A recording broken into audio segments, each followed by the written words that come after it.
Hi everyone, good morning. Welcome to my blog, and this is DJ Alvin.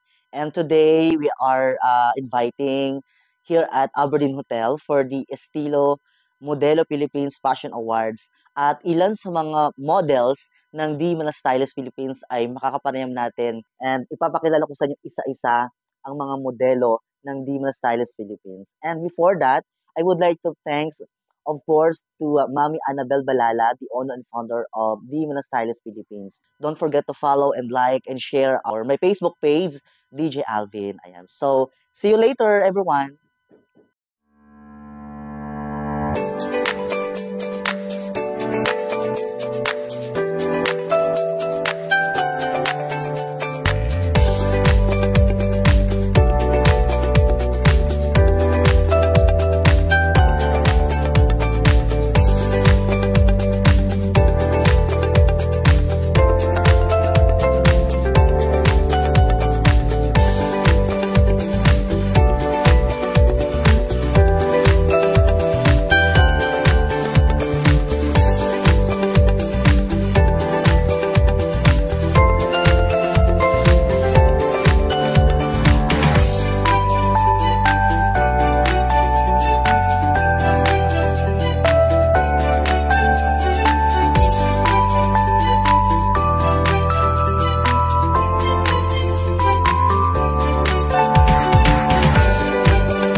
Okay, Miss Elijah, can you please tell me something about yourself? Well, first and foremost, good day, DJ Alvin.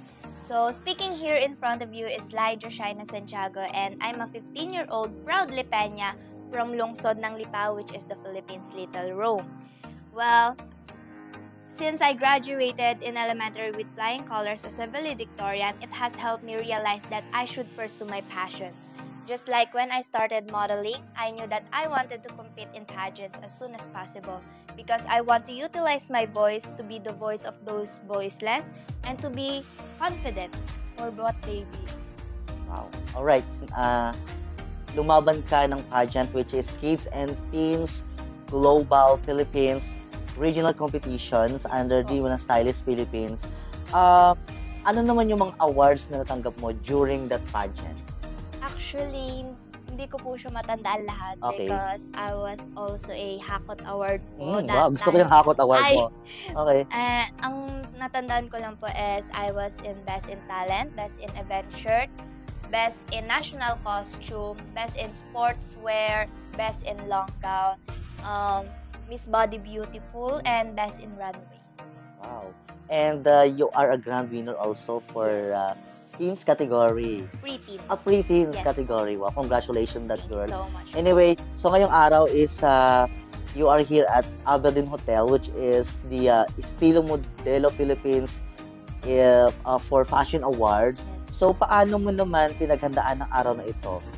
Actually po, I prepared myself emotionally, mentally, physically, because I woke up early in the morning just to prepare for my makeup, Mhm. and I traveled all the way here from Lipa, Batangas just to receive my award for this night. All right. Thank you. Thank you so much.